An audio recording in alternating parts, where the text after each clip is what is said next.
be honest with you, they're so worried about keeping up their image and their lifestyle, they don't want to learn the business. Because once you learn the business, you're not gonna just go for anything.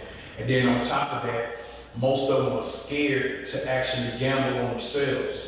So they'll go and they'll take a deal with somebody that they know ain't right, just so they can have that money to keep up that lifestyle, because they feel like they'll be able to figure out some shit as they go. What was it like being on Kidricc James? You was able to get your video placed on there? Man, that shit is dope. Cause first off, it was some shit that I helped some other people do. So the whole point of me doing that was just to show that, hey, you know, cause a lot of times, like, people get it fucked up. I be so low key. Yeah. And that sometimes people get it fucked up. You know what I'm saying? Like, nigga, I can pull strings, I can make some shit happen. And so I put my own shit on Kidricc James, you know what I'm saying? Just to let a motherfucker know, hey, you know. That was what, Air Green Flow? Yeah, the Air Green Flow, you know what I'm saying? That shit was dope, man, because, you know, like, I called my family to the house, man, and that was a beautiful thing for my mama to see her son, you know, on BET when she used to come visit me, you know what I'm saying? You know, seeing me in the county, you know, in different units, shit like that, you know. My mama see me shackled up, nigga, like that handle that shit. But they got the belt, with my hands shackled with the chain running down to my feet and shit, with a motherfucker on each side with tasers and shit, you know what I'm saying? Like that type of time, you feel me? 23 in 1 lockdown, like y'all know what time it is if y'all ever been on that, not bragging, just telling my story.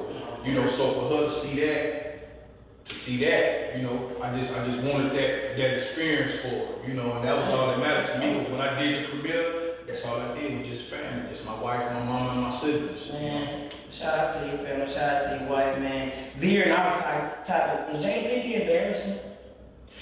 Cause you got a wife, you been married, you know how that relationship works. Man, I'm gonna tell you like this here, man. And I had this convo a while ago. So first off, Will ain't got no prenup.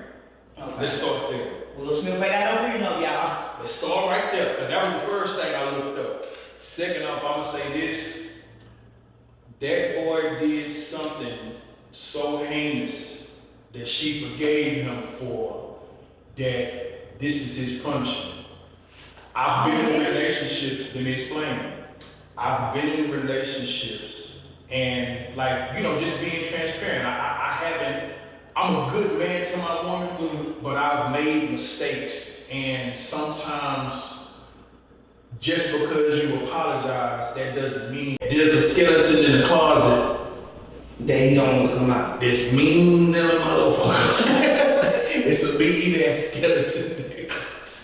Cause any other dude would be like, yeah, you know what I'm saying? You feel me? And it's like, come on, you know, and it's to the point, you know, I just understand things from a different angle, and I just understand, like, this is a woman who went through something and she forgave, but it's like, all right, nigga, like, I'm gonna let you make it over here, but you gonna pay for this over here. Yeah. Fuck the fish.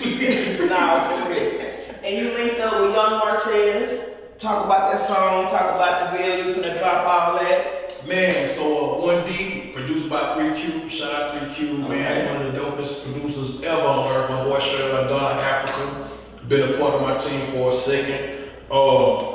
Man, I wanted to do something different, man. Cause I mean, like, you know, cause like I did the Kiki joint, after I dropped the Devin shit, and it was like, I kinda wanted to reach out to somebody different in Houston, you know, that I felt like, you know, cause I like Martez, you know what I'm saying? I like what he did and shit, you know what I'm saying? What he's doing, right? As a matter of fact, you know what I'm saying? And it was just like one of those, like, you know what, like let me reach out to homie. And you know, shit, I reached out to him. You know, shit, we chopped game, and I mean, like, the song was done same day type shit. Like, no bullshit. We linked up and went to the hood. Shout out to my boy Chuck Way, you know what I'm saying? Because, you know, I like to work out of big studios, but sometimes I like to go back to the hood so that way I can just feel grounded. You know what I'm saying? Just to keep that rawness. And I hit him that morning, and that night, we was in Chuck Way studio. Shit, knocked out the song. Shit, 2 weeks later, shot the video. Shit.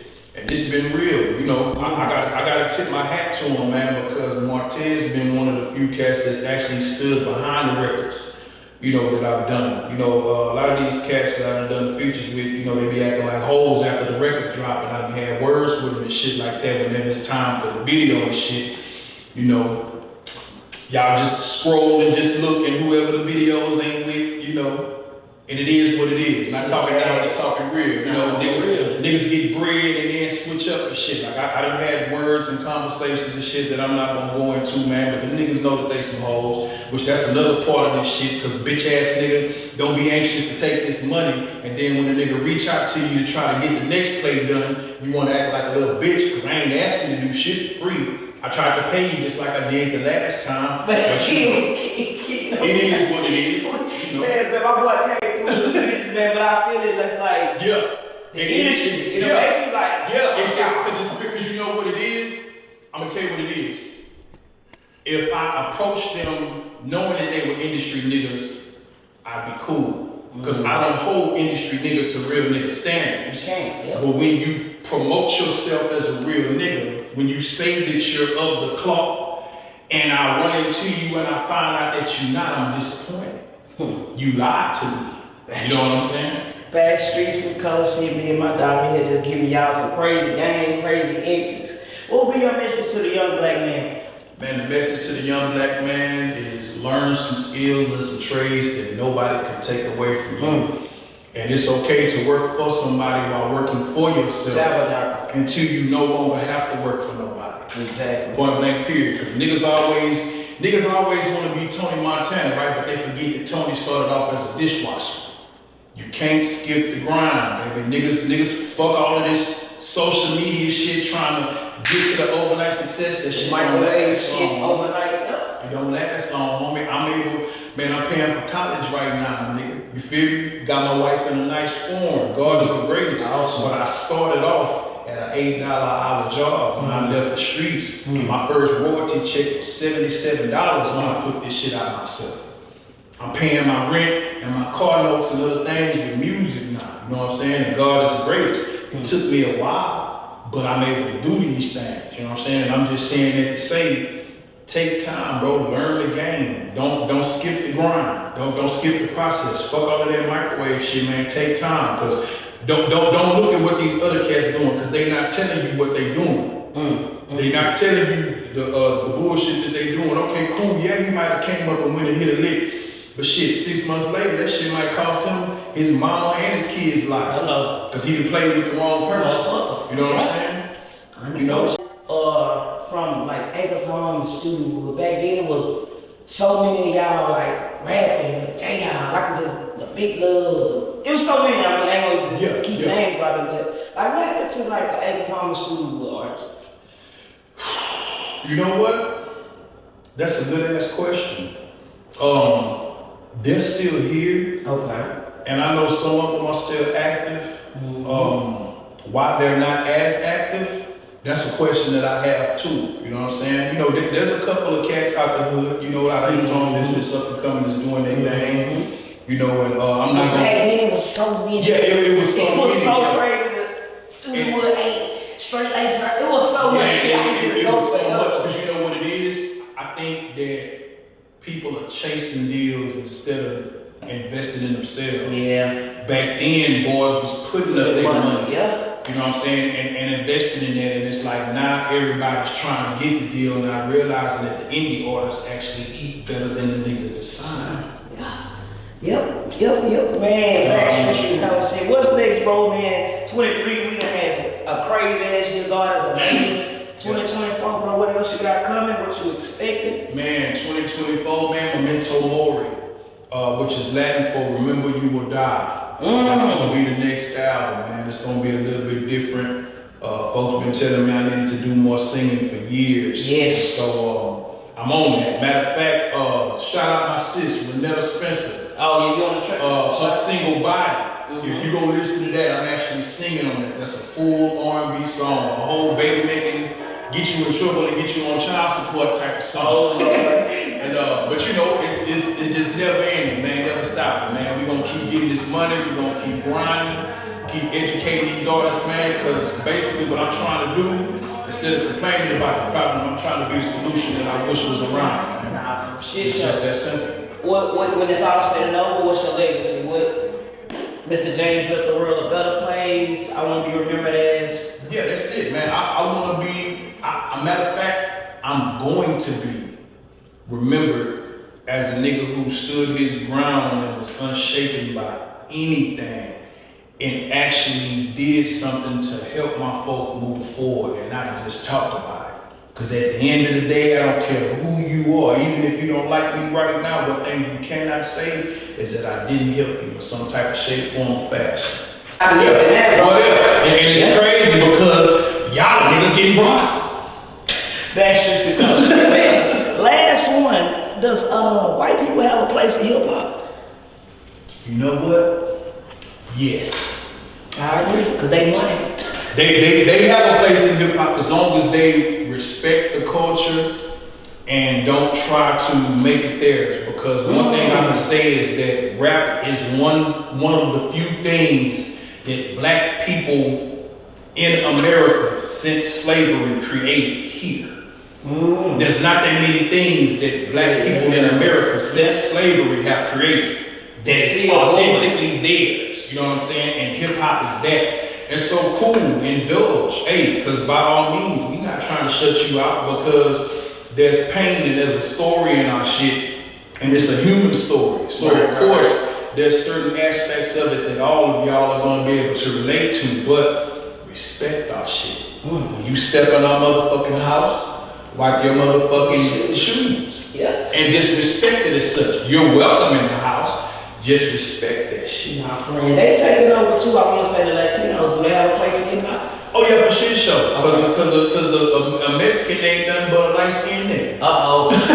Okay. At least here in Texas, let me say that, because it's not the same everywhere. Because like all of that shit here in Texas is different. It's like out there in Cali, the Mexicans out there don't necessarily fuck with the black people. You know what I'm saying? But like out here in Texas, we the same. I don't mind a Mexican calling me nigga, because I know he gonna. You never offended by that. Yeah, I'm not offended by that. You know what I'm saying? Because I got a bunch of Mexican partners, and this is my thing, right? This has always been my rule, especially when it comes to white folks. If you get pulled over, will the laws treat you the same way as me? If the answer is yes, feel free to use the word nigga. If not, watch your motherfucking mouth. Because there are some white boys that grew up in the hood with us. You know what I'm saying? There are some white boys that's from niggas home, got the hood tatted on, and I don't mind them calling me nigga because I know that they came up in the struggle. And everybody else can't do that. And everybody might not understand this shit, but this is somebody who comes from where I come from and who are with me, and this ain't nobody that's portraying a role. This is genuinely them. Like they can't shake it even if they try. I can respect that. You feel me? So you know, but shout out to my essay, man. I love the Hispanic culture. Because like truth be told, some of my first watch it, and I'm gonna take you back. Shout out to my brown viewers, man. I remember fucking Salty Water Records and shit, and Truly and shit. Like some of my first shows was at like Amazonia, where like me and my squad was like the only black act on that shit, you know what I'm saying? When there was a chick named Powder, you know what I'm saying? Like a female Hispanic rapper and shit, you know what I'm saying? Gemini and shit, like man, it was a fucking, he was from the SPC, man, I Am Your Future, I'm gonna take you back to 1980. All my essays crunk when I said that, because you know what's up, I'm talking about Grim.